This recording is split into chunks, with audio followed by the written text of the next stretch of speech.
I'm Julie Bullitt. I've been a family therapist for over 30 years. I'm David Bullitt. I've been a divorce and family lawyer for more than 35 years. Together, we have been married for more than 37 years. In our professional practices, the two of us have been witnesses to individuals and families struggling with life's most difficult challenges. In this podcast, we will talk about the conversations we have had, The conversations we should have had. and those that every relationship needs to have in order to find success, happiness, and fulfillment. This is Conversations for Couples. The podcast.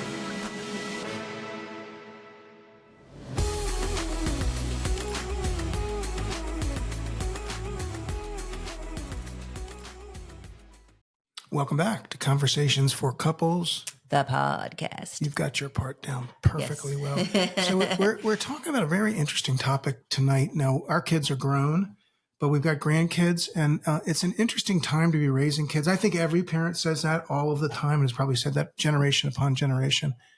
But we both read a book recently that we want to talk about in the context of parenting and relationships and so forth. The book is called, I'll make sure I have everything correct. So if you see me looking at a note, you'll know why. It's called The Anxious Generation. That part I have easy. How the Great Rewiring of Childhood is Causing an Epidemic of Mental Illness, by an author named Jonathan Haidt, if I'm pronouncing that correctly, Haidt. And we will put the link to the book in our notes, our show notes. But it was really, really eye-opening for me in a lot of ways. What did you think overall? And I don't want to ask you a bunch of questions, but what did you think overall about the book? Yeah, I thought it was a really good book. I thought it was scary in a lot of ways to sort of hear this information. As a mental health person, I have seen the rise of mental health issues in people and kids, specifically the anxiety increase. And for me, it answered a lot of the questions that I've had about why are, kids coming in, even adults coming in with more anxiety, more depression. And there was another book that I read called Lost Connections that was also an excellent book that talked about somewhat similar concepts of that we're disconnected from people. The way we used to be was much healthier. So yes. Well, the statistics support that. You can you don't need to be me to look them up. You can see that that the anxiety levels in the average teenager match those of people who were treated for mental illness as adults, 20 years ago. And it's staggering and it's scary. And what this guy Jonathan Haidt says, he says there's main contributors to this anxious generation. The first one, which I think is really interesting, and we've got grandkids who participate in events and so forth, is what he calls the decline of free play. In other words, when you and I were kids, I remember specifically, I'd come home from school, I'd get on my bike and I would just go. It didn't, there was nothing scheduled. We went and we did, right? Yes. So yes, we are definitely more scheduled than we used to be. And kids have lost their freedom, right? To be able to go out and do things. And one of the big concepts about the book right now, for me, that really hit home is that we are overprotective for our kids in the outside world and not protective enough in the virtual world. Well, as usual, you're getting ahead of our discussion. Okay. So we're going to talk about that. Yes. We're talking about the virtual world in a minute, but I want to talk about this free play concept, because what he says specifically is that kids who are not outdoors doing things that are not scheduled, their brains are not developing correctly, adequately. Correct. Yes. A free play comes with problem solving, and free play comes with figuring out how to get along with people. And this is a great example. So we were with our granddaughter last week, and we played hide and go seek with her, and there was 3 adults playing with the one little girl. So she played mostly on teams, and then at the end she asked, I'm gonna you guys hide and I'm gonna find you. Right. And it was adorable because she really had trouble finding us, but I got not a good finder, a better hider, not a good finder. So I got to see, I had been reading this book and kind of processing the information, and I saw firsthand some of the things that happened. So when she couldn't find us. So she was going around looking for the things. I could hear her self-talk, which was, wow, I can't find them. They're nowhere. They seem to be gone. Right. So she was processing some of the things. And then I think she did get a little bit anxious, like, oh my God, am I here by myself? I'm only 4 years old, right? Like she didn't say I'm only 4 years old, but I'm thinking about like how her brain, and I got to hear how her brain was working.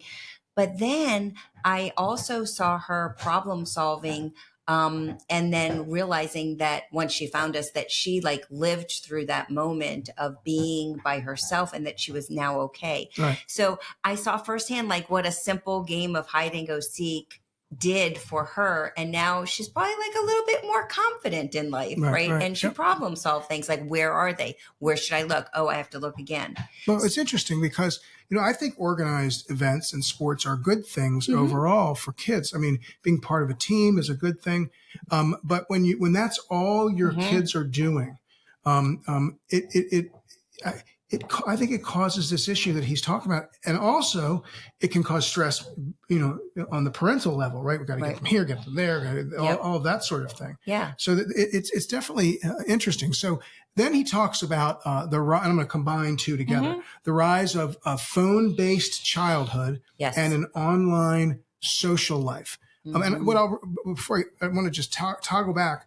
He noted that when it came to the free play, just by as a point of information, that free play started to decline in the 1980s and really jumped in the 90s and has gotten significantly higher over the last 20 years. Right, and got worse after 2007 when the first smartphone happened. Right. The phones where you could get apps, where you could play things, where it wasn't just like a flip phone, with texting that was really hard to do. He talks a lot about. He gives you a lot of statistics. A lot of charts, PDFs, and charts, and all those kinds of things. Higher incidences of depression, of anxiety, other mental health problems. Kids on medication and so forth. Yes, and specifically worse for girls. Why is that, do you think? Because I think that with a lot of the phone-based stuff, the social media, I think that girls are particularly more conscious and susceptible to peer pressure and being left out of things and those kinds of things. So he found statistically that teenage girls were more highly affected by we call it phone-based world that we now live in. Right. The online, virtual. When he says phone-based, he really is talking about phones and any kinds of screens. So computers, phones, video games, all of that he considers virtual phone-based play versus play-based, which is what we used to have. We spend some time on the Delaware Shore, and go to the beach some. And I can't tell you how many times it's a beautiful day, right? It's a beautiful day, and kids should be playing, and you see them sitting under an umbrella with a phone or tablet. With a phone or tablet, instead of throwing a ball around or playing or jumping in the waves, stuff that I was always doing. Absolutely. And and there's research about what the technology does to the brains.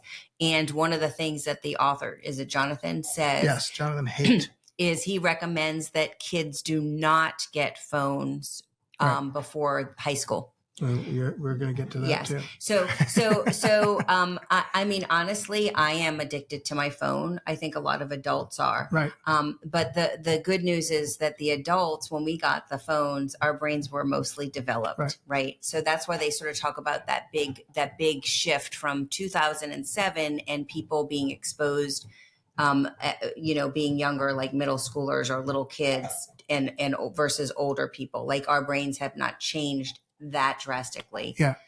No, I mean, if all you're doing is looking at a screen, right? And we talked about this, I think on one of our little lives, not lives, but one of our podcasts. It was on a podcast. We did No Tech 90. Yeah, we did the No Tech 90, but we talked about the statistics about how many hours kids spend on screens and the damage that's being done to their brains. I mean, even adults, it's interesting. I grind my teeth, right? I have trouble sleeping. Yes, I know you do. So the doctor says to me, listen, you got to get rid of screens at nighttime. And that includes your Kindle? Oh. So turn it way down, or go read someplace else, because the screen, I guess, stimulates the brain and makes it harder to go to sleep. Yeah, the blue light stimulates the brain. Yes, yeah. So you're really supposed to get off of all technology a half hour to an hour before bedtime. And I also think that if you cannot have your phone in the room, that is very helpful. Now, most people are using their phones to set their alarms and to be able to get up in the morning. But honestly, like specifically if you have teens or kids, like they should not be having their phone. That's the other piece of the research out there, is that kids are staying up later on their phones than they should be. And that the sleep deprivation is also causing issues with brain functioning. And I think that's a really big, issue. If you can create like a hub to charge devices and not have devices in the room, because I think kids are staying up late. Well, we're going to get to some recommendations, but you already mentioned it, which is no, and we're talking about the no cell phone rule until a certain age. But so I want to jump to the last sort of big flag that he mentions, and that is. And you talked about just a second ago, I told you we were going to get to it. Yeah. Less focus on the real world and lack of real world experiences, lack of accepting responsibility, taking responsibility. And frankly, this is dumped more on the parents, allowing their children to learn responsibility. Yeah. Yeah. And he actually talks about, I think he was doing a talk, and he had an audience of kind of all age people, and he asked people born before 1970s to raise their hand. And he asked a question, when were you allowed to go outside and play by yourself? Yeah. And the average age was around 8. Yeah. And then when you got to the Gen X and whoever's beyond that, the age increased to be like 12 or 14 years old before a kid was allowed to go out. Yeah, but in fairness to the parents, the world is a very different place in 2024 than it was when I grew up in the 1970s. Oh, sorry, that makes me pretty old, but I mean, it was a very different world. I remember specifically, that I could come home from school, get on my bike, and I wouldn't show back up until well after dark. Whether if it was in the summertime, it could be or springtime, it could be 7, 8, 9 o'clock.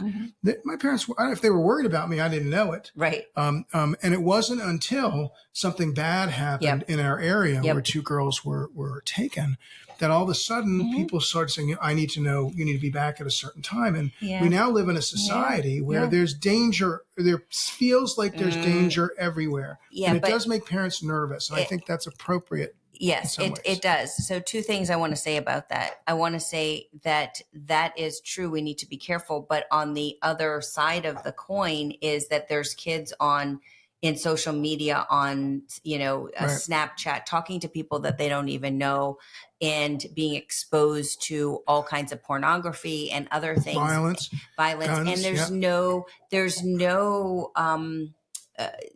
guardrails. Right. There's no guardrails. You can just check a little box that you're over 18 and you can get into any platform you want online. Right. So that's his kind of take is, okay, yes, there are things that are dangerous, but yes, there are things that are really dangerous that we're not even paying attention to. We're not monitoring it.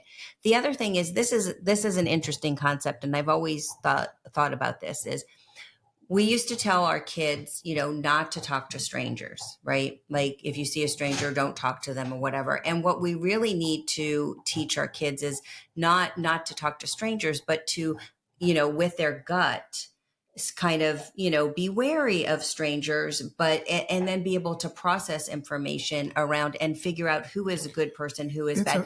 Because if they get lost, you do need them to go and talk to a stranger, right? I know, but it is, but look, it is a very difficult balance for parents in any generation. All right. Yep. All of us can look at stories and read books and look at true crime stuff and know what has happened to kids who, went off the track, went somewhere here or there or whatever. Now, of course, you're right. You also have issues with kids being online and so forth. But it is so I'm not suggesting that parents are right or that he's wrong, but I am suggesting that there's more to it than just we got to just give them more responsibility blindly and hope that everything works out great. I don't think that's that's no, I don't think that's a thing, but I do think that, letting kids, like play outside more and then having some, some more freedoms would be a good idea. And then also on the flip side, really limiting where your kids are going on the internet and how many hours they're playing Fortnite, or who they're talking to when they're playing Fortnite. I know that there was recently something bad happened on that Discord, which is a gaming kind of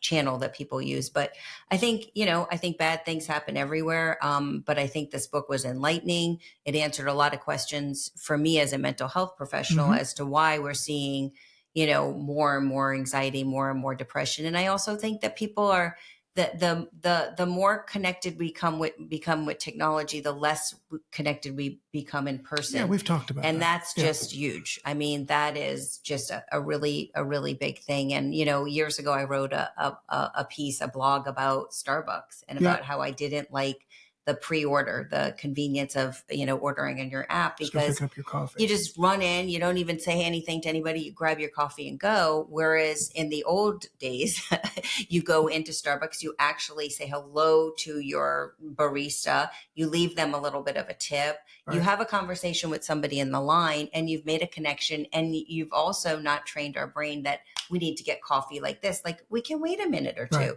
We could, well, that's a whole nother, that's a very different discussion, but you're right. Now, one of the things I really liked about this book was that he came up with very, very concrete ways to try to help. Yes. And I want to go through a few of those. One you talked about, which is kids should not have smartphones until they get to high school. Period. At a story. If they need a phone, you get them a flip phone or something that they need to call with, but no smartphones, no ability to access the internet on the run from a mobile perspective. Right. So phones for safety, which would include, something that's basic. Let's be, and that leads to the second one, no phones in schools. Oh, yes. That's really big. Yeah. And in Australia, I don't know if you know about this, but I did a little reading. In Australia, they have taken this rule, and many school systems in Australia have kids their phones are turned in, or they are not brought to school, or they're confiscated at schools. And look, folks, I didn't have a phone at school. If I needed to get a call home, I went to the nurse's office, or I went to the office and they called for me. Right. There's nothing that can be that emergent for a 12-year-old or an 8-year-old that you can't get a hold of them if they're in school. Yeah. Now, again, people will say that things happen in schools and that it's because of cell phones in schools that lives have been saved. There's some school shootings and so forth. Yeah. But I think that rule as a general rule is a good rule. Yeah. I think. Yeah. I think it is. Yeah. No, I do too. And I think there's going to be a lot of pushback, obviously, from kids to give up their phones. But I do think that that makes a lot of sense. But it's like making kids wear uniforms to school, right? So you're in public school. Then all of a sudden you get moved to private school and you got to wear, khaki pants and a blue shirt. Yeah. You're irritated. You don't like it. You don't want to do it. 2 months later, you're just used to throwing on your khaki pants and your blue shirt or your checkered skirt or whatever the heck you're wearing. Yeah. So I think this is I think it can happen. It requires backbone on behalf of adults and on behalf of people who are in positions of responsibility. I think that's the trouble, is a lot of times kids get technology, whether it's a tablet, video games, or a phone, because parents are exhausted and they're just given. It's easier. They just give in. Like at dinner time, like when we would go to a restaurant, we would have to bring crayons. We'd have to play games and I Spy and whatever. And now you just put the Bluey on there and they're quiet. Just sit there. But I don't think that that's good. They're not learning. Right. They're not learning how to behave in a restaurant, and they're not learning that you have to sometimes sit. Like we're working with Archie. What do you say? Archie's a dog, by the way. For those of you who don't know, he's an 8-month-old mixed rescue puppy who is chewing a bone at my feet. But you're working with him on what? Waiting. Yeah. What do you call it? You call it sitting and being. Yeah, sitting and being. Just being. Just being. So we don't get into dog training, but it's the same thing with kids. Just be a kid. Yeah, just be. Which does get to this last sort of overriding theme, which I thought was throughout the book, we as parents and as adults want to increase independence. We want to increase free play. We want kids to learn and take on responsibility. We want them to experience real life stuff. And as parents, we do not need to make their lives easy all of the time. And this harkens back a little bit. Remember Jeff Nelligan, who was on our show about a month or so ago, and he had a book, My 4 Lessons for My 3 Sons. Yes. And he would, if you're out there, really Jeff, like this. you should read this book because it's right up your alley. Yes, it is. But stop making life easy because it isn't. Yes. It isn't. And there's a quote that I can't quite think of the words are, which is you need to prepare your kids for the world and not the world for your kids. Right. Yeah, I think that's great. I think it's true. Did I get it kind of right? I don't know if you got it right, but you're close enough. But you understand the concept, which and I think a lot of people are like, watch out, here comes my kid. And that's not the way world works. No, and if something goes wrong, we run over, we fix it. Yeah. We don't like this teacher, we get them to a different class. They're not happy with this person, we move them to a different desk. Yep. And then and what happens, right? That's what the kids learn. Yep. So when they grow to be adults. Yep. What happens when they can't face something? They got to call mom or dad. Right. And another book that I will plug that is sort of along the lines of this is Dr. Amen's book, which is called Raising Mentally Strong Children or Mentally Resilient Children, which he talks a lot about what you're talking about, which is we've got to let the kids do the hard. Right. We've got to let them do the suck because that's how they learn. And the little small things are the things that help them when they get older. I mean, we for those of you who don't know, we had a lot of issues with one of our kids, and she caused a great deal of tumult and havoc in our house, and a lot of the time created a lot of significant problems, not just between the two of us, but also for her siblings. But I do really believe, particularly my second daughter and my fourth daughter, my oldest one isn't in the house quite as much because she was older and getting off to college and so forth. But I think that those lessons learned, as hard as they were and as difficult as it was and just bad as it was in the moment, allowed them to learn skills that they might not have otherwise learned. Yeah, problem solving skills and skills of life isn't fair, and also about mental illness and challenges in that way. So I think all of our kids have benefited from a little bit of a rough growing up in some ways. I think so. Yeah. So anyway, we know this topic is really challenging. Yeah. We're not pretending like we have all the answers. We don't. And I have to say, in all honesty, I'm glad that my kids are grown because it's so hard. That. It's so hard out there right now. But like when I was reading the book, I was like, oh my God, thank God we didn't have like those, we didn't have these issues to contend with. But anyway, we'd love to hear your feedback about the topic, and we are The Bullets. TheBullits.com is the website. We are at The Bullits on Instagram, Facebook, LinkedIn, YouTube, TikTok. Anything else? Did I catch that? We have a Pinterest too, but we don't go on there that much. We had a Pinterest. Yeah, we do. Anyway, we hope that you folks enjoyed today's discussion and hope that you join us back. This is Conversations for Couples, the podcast. All right. Julie Bullitt is a professionally licensed clinical social worker and family therapist. David Bullitt is a divorce and family lawyer. Julie is not your therapist, and David is not your lawyer. This podcast is meant for educational and entertainment purposes only.